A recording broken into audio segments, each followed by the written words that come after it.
The detour of the road pictures, Bob Hope.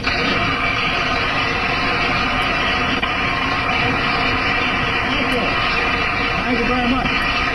Thank you, ushers. Thank you, Harlow.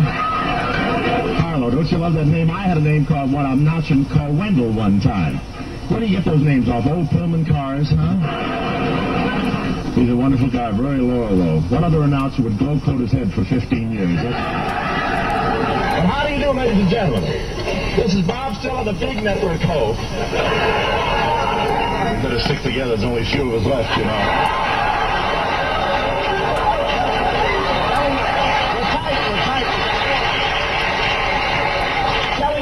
Listeners, if you're ever tired of using Johnson's wax in your kitchen floor, you'll always find me behind your bathroom door.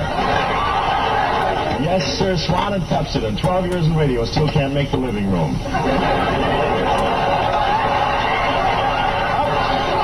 Up until lately, we've had two kinds of radio, FM and AM. I never knew until the night that I meant Fibber McGee and Molly.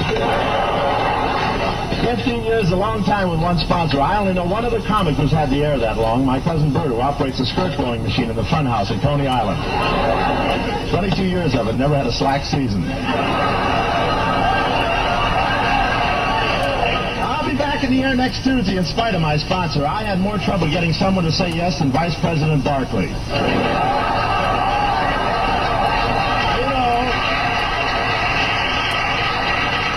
You know Mr. Barkley, the Louise Jourdan of the Copperville, you know him. I think he'll be all right, though. I saw him having tea with Dorothy Dix a little while ago. And I'm thinking of going into television as soon as I save enough to pay the plastic surgeon.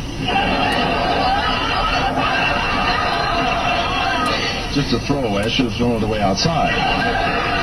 You know, Crosby's going on television when they get the wider screen. Crosby, that's a 6-letter word meaning when the blue of the night turns to gold in his pocket. But television is everywhere. Now some cocktail bars have even put in ushers. They ask you how far down you want to go and how high you want to get. One bartender yelled out the other night, "Will the lady in front please remove the foam off her beer?"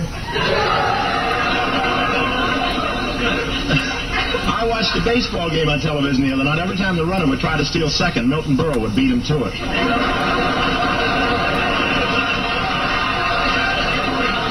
Better this way. And television is liable to ruin the Lone Ranger. Wait until the kids find out that silver is just 2 coconut shells in the hands of an ex-Harvard man.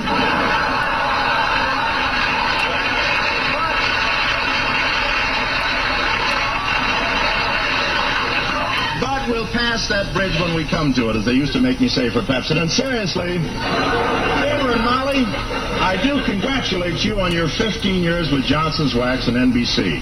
It's nice work if you can get it, and you got it. Thank you, Mr. Ho. Thank you, Robert. Drop around any week, and we'll split a Tuesday with you. Well, give me a couple of days to read the fine print, Fibber, and I'll sign that. Good luck to you both, and may you continue to keep them grinning from year to year. Thank you, Robert. Thanks, Bob.